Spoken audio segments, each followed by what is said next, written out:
All right, thank you.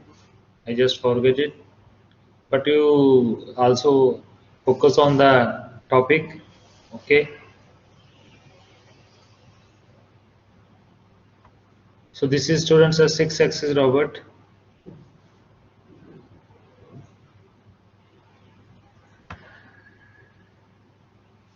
Then we have a redundant robot.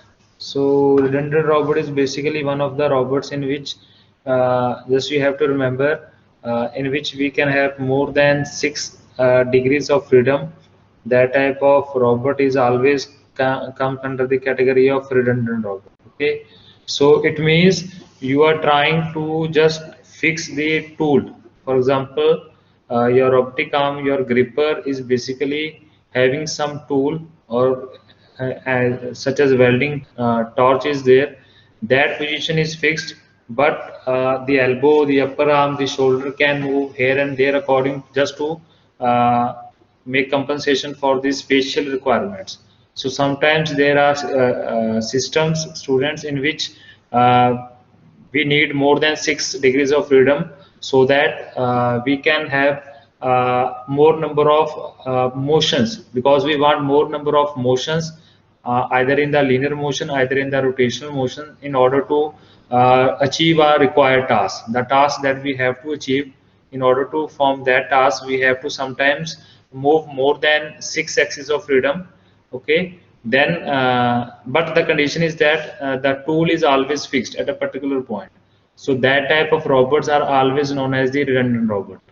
Okay, you just try to read this one, everyone, what is written here. The six-axis robots can only have one posture for one given tool position, but the redundant robots can accommodate a given tool position under different postures. So for a particular fixed position of the hand, if you say your fingers are holding one thing at a particular point, meanwhile you can just move up and down, rotate. You can say yes. Yes, Prakash Suresh, you find redundant robots in, you can say, very precise, you can say, applications. Okay, and mostly you find these redundant robots in manufacturing industries. Okay, I will also try to show you one video related to this redundant robot. You just first of all see it, just read it, what actually is written here. So these are the common types of robots that we prefer in our industries.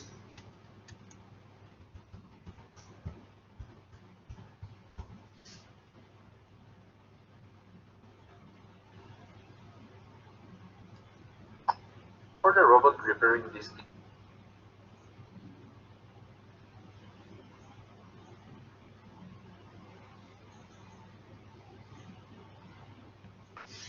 Okay.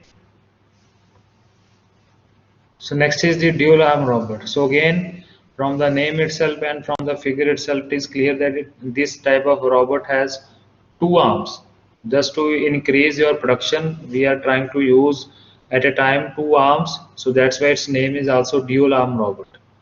So these are the main types of robots or optic arms that you prefer in the industries, mostly in the manufacturing industries, then in agriculture industry, then in the medical also. Okay, so the dual arm robots are composed of two arms that can work together on a given workpiece. So here we are using two arms. Okay, then we have six-axis robot where we are trying to have six different degrees of freedom. It has six axes. Okay, it can perform the in different six spatial positions in order to achieve the task. Okay, degrees of freedom means the number of independent coordinates required to specify the position. If I am saying that the robot has 3 degrees of freedom, what it means? Yes, if I am saying that the robot has 3 degrees of freedom, what it means? Can you tell me?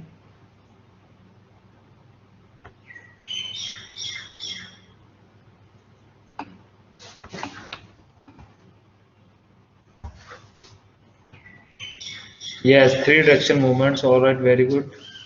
Okay. If we are talking that we have a 9 degrees of freedom,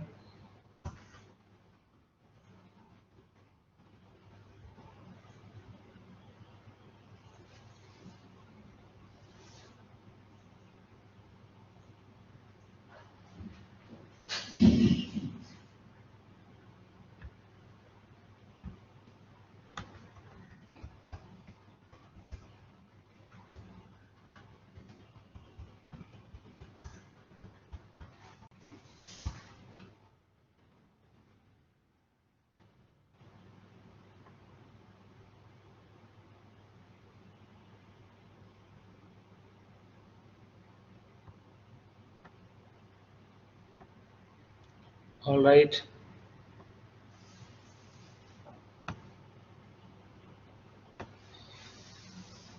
So industrial robots for different applications, students. So various type of applications we have to just cover with the help of industrial robots. So you already know we can do the spray painting. If, for example, in a automobile sector, you want to perform painting task, spray painting you have to do with the help of guns. Then, because the conditions for human will be not, you can say, as good, uh, okay, because there may be problems related to asthma, like that. If we just try to exhaust, or you can say try to inhale uh, in a contaminated air that is mixed with, you can say, particulates of paint. So in that case we always prefer to replace humans with the help of robotic arms. So the first, you can say, industrial application where you try to use robotic arms or robots is the spray painting. That is actually covered in various manufacturing industries or automobile industries, like tractor manufacturing, car manufacturing. Okay. Similarly, we have welding operations. So there are conditions when you have to do welding operation at a high temperature, but it will be not easy for a human to do welding in the same temperature. So in order to just for a compensation for that thing, we always prefer to use robotic arms again, where we need to do the welding operation at a high temperature. Okay, so these are the, you can say, certain examples where you can prefer to use the robots uh, in place of the human beings. Okay, so one is the spray painting, second will be the welding at a high temperature if you want to perform. Similarly, if you want to do the welding, sorry, assembly operations. So in assembly operations also you can just replace humans with the help of these robotic arms, which can perform the task, you can say, in seconds. If a human is basically trying to assemble any engine, assemble any part in 5 minutes, then this robotic arm will able to assemble that thing in the, I think so, in the 1.5 minute or in a 1 minute. So like that. So lot of time gap or lots of human errors we can just try to reduce with the help of these type of industrial robots. Okay.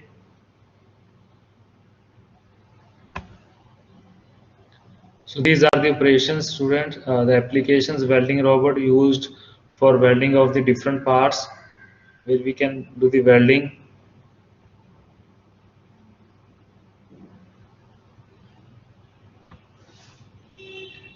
Then material handling robot, drones. You can also see. Have you seen the drones also? So drones are also we can use. They are also basically comes under the category of robots.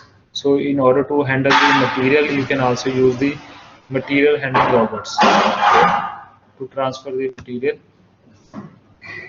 Palletizing